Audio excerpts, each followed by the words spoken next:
So'nggi yillarda montajyorlarga va motion animatorlarga talab oshayotganini siz ham sezayotgan bo'lsangiz kerak. Bu yaxshi, meni hech qanaqa qarshiligim yo'q, lekin raqobat bor joyda har doim o'sish bo'lgan. Ko'pchilik esa bu konkurensiyani sindirish uchun bozordagi narxlarni keskin tushirishyapti. Buni natijasida bo'ladigan bo'lsa, o'zini ishini ustasi bo'lgan motion animator yoki montajyorlarni bozordagi qadr-qiymatini tushirib tashlashayapti. To'g'risi, o'zim ham oxirgi kunlarda chalkashib ketolmay. Kim o'zi u video montajyor? Motion dizaynerni o'zi kim? Keling bugungi videoda montajyor o'zi aslida kim? Bu sohada qanaqa asosiy terminlarga duch kelamiz va asosiy savol, motion dizaynerlar bilan montajyorlarni nima farqi bor? Shu savollarga javob topamiz.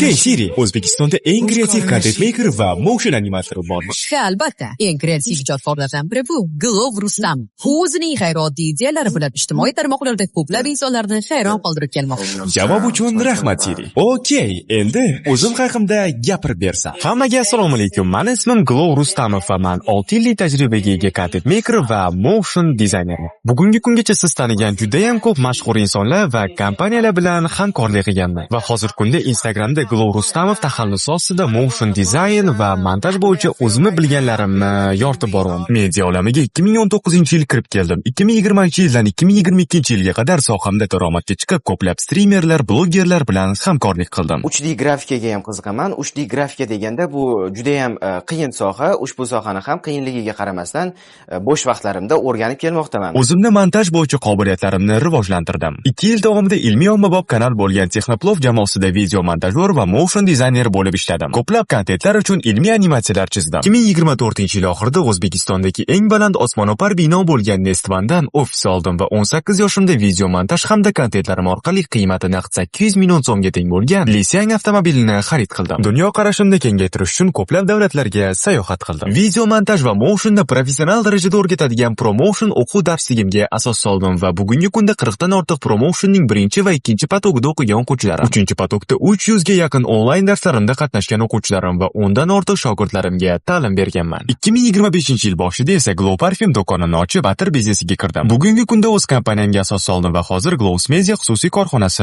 rahbariman. Bu videoni bekorga ko'rmayapsiz. Menimcha siz ham montaj va motion sohasiga qiziqishingiz bor. Keling mana shu videoda montaj va motion bo'yicha o'zim bilgan tavsiyalarni sizga berib o'tishga harakat qilaman. Oxir kunlarda ko'pchilik video montajyorlar bilan motion dizaynerlarni aralashtirib tashlashyapti. Lekin aslida bu ikkalasi ham boshqa sohaligini ko'pchilik tushunib yetmayapti. Keling, men sizga hozir oson va sodda tilda tushuntirib beraman. Video montajyorning asosiy vazifasi bu xom ishodliklarni oladi, ularning kerak emas qismlarini kesadi, SFX, muzika bilan ishlaydi, har xil переходlar bilan ishlaydigan odam tushuniladi. Motion animator bo'ladigan bo'lsa, o'zi bu boshqa soha.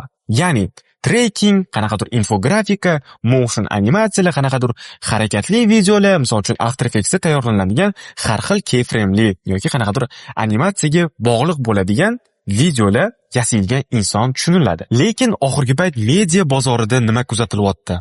Montajyordan motion animatori, ya'ni motion dizaynerlar ishini talab qilishyapti. Misol tariqasida Premiere Pro'da montaj qilib yuradigan odamga After Effects'da tayyorlanadigan ishlarni bajarib berishini so'rayapti. Ya'ni oddiy video montajyordan After Effects'da tayyorlanadigan ishlarni talab qilishyapti. Xuddi shunaqa motion dizaynerlardan ham video montajyorlarning ishini, ya'ni dinamik montajni Premiere Pro'da SFX'da qo'yishi yoki qanaqadir kadrlarning ketma-ketligini to'g'ri qo'yishi so'rashyapti. O'zi aslini olib qaraydigan bo'lsa, ikkalasi bir-biriga bog'liq, lekin video montajyor bu motion dizaynni ham bilish kerak degani emas. Ya'ni motion dizayner ham video montajni 100% bilish kerak degani emas. Endi shu yerda meni shaxsiy fikrimni aytib o'taman. Video montajyor ham qaysidir ma'noda After Effects'da, ya'ni After Effects'da qilinadigan motion dizaynlarni bilish kerak.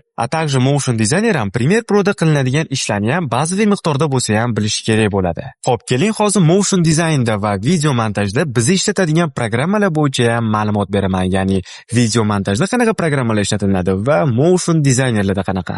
Asosiy ishlatadigan programmalarimiz bu Adobe Premiere Pro va Adobe After Effects dasturlari. Video montajda asosan biz Premiere Pro dasturida ishlaymiz, ya'ni turli xil kadrlarni kesish, skleyka qilish, SFX'lar, muzikalar. Motion dizaynda bo'ladigan bo'lsa Adobe After Effects dasturidan foydalanamiz, ya'ni turli xil trackinglar, maskalar yoki qanaqadir infografikalar, qanaqadir переходlar, pluginlar yordamida turli xil magiyalar yaratamiz. Keling hozir video montajyor sifatida soha tanlayotganinglarda adashib qolmaslik haqida gaplashsak. Misol tariqasida video montaji o'zi ham bir nechta sohalarga bo'linadi. Bulardan reklama yoki kommersiya videolarning montaji, qanaqadir muzikalniy kliplarning montaji bo'lishi mumkin, dokumentalniy videolarning montaji bo'lishi mumkin yoki Reels, TikTok uchun qilinadigan video montajlar boshqacha bo'lishi mumkin, YouTube uchun alohida montajlar qilinishi mumkin. Bularning hammasi alohida soha. Video montajga kirganingizda o'zi qaysi sohada ketishingizni aniqlashtirib olishingiz kerak. Men sizga aytaman, agarda Reels qilishni tanlaydigan bo'lsangiz, ertaga qanaqadir sizga kommersiya zakaz tushib qoladigan bo'lsa, ularni qila olmasligingiz mumkin. Yoki umuman dokumentalniy videolarni montaj qilishni tanlaydigan bo'lsangiz, ertaga Reels videosi, ya'ni shaxsiy brend uchun Reels yasab ber, motion animatsiya qilib ber yoki qanaqadir montaj qilib ber deb sizga qanaqadir klient chiqadigan bo'lsa, siz eplolmay qolishingiz mumkin. O'shaning uchun video montajni o'rganayotgan paytingizni o'zidayoq qaysi sohada ketishingizni aniqlashtirib, boshidanoq asosiy termin va frazalar bilan tanishib chiqishingiz kerak. Kelinglar montajda ishlatiladigan asosiy terminlar haqida tushunib olamiz. Misol tariqasida timeline. Timeline'ni biz video montajda yuragi deb olsak bo'ladi. Bunga yana bir misol cut. Videoni kerakli joydan kesish yoki qisqartirish. Transition. Bir kadrdan boshqasiga o'tish effekti. Background music, ya'ni videoga hissiyot beruvchi orqa fon musiqasi. SFX, ya'ni sound effects, portlash, shamol kabi sun'iy tovush effektlari. Color grading, videoning ranglari va yorug'ligini tahrirlash. Videoga kayfiyat berish. Title, video ustiga matn yoki sarlavha qo'shish. Render, montaj tugagach videoni tayyor formatda saqlash jarayoni. Ana endi esa motion design sohasida Adobe After Effects dasturida bizga duch keladigan asosiy terminlar haqida sizlarga batafsil ma'lumot berib o'taman. Motionga doir terminlardan biri keyframe, animatsiyada harakat boshlanishi yoki tugashini belgilaydigan nuqta. Kompozitsiya, barcha elementlar matn, shakl, rasm, effektlar joylashadigan ish maydoni. Maska, obyektning faqat ma'lum qismini ko'rsatish yoki yashirish uchun foydalanadigan vosita. Parenting, bir obyektni boshqasiga bog'lash, masalan, qo'l harakat qilsa, telefon ham birga harakat qiladi. Motion blur, harakat paytida obyekt chetlari biroz xiralashib, tabiiy ko'rinish beradi. Easing va grafika, harakatni silliq qilish usuli, masalan, sekin boshlanib tezlashishi yoki aksincha bo'lishi. Bu terminlarni biz video montaj va motionda ishlatamiz.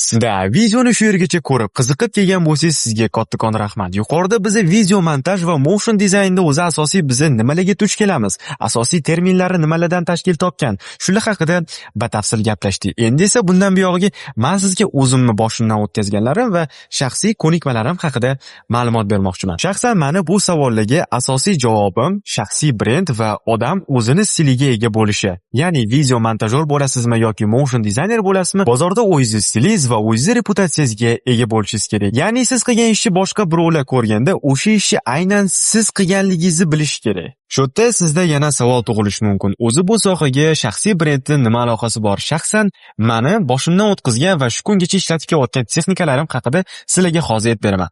Misol tariqasida video montaj bo'yicha siz shaxsiy brend quryapsiz va o'sha shaxsiy brend qurayotganingizda siz qo'yayotgan videolar orqali klient o'zi sizni qo'lingizdan nimalar kelishini bilib oladi va sizni Instagramdagi akkauntingiz bo'ladigan bo'lsa, sizni shaxsiy portfoliozga aylanadi. Misol tariqasida men klient bo'ladigan bo'lsam, sizga zakaz bermoqchi bo'ladigan bo'lsam, profilingizga kiraman, o'sha videolarni ko'rib chiqaman va o'zimga kerakli videoni ko'rib, menga kerakli ishni qila olishingizni bilib olishim mumkin va sizga уже сразу связga chiqaman.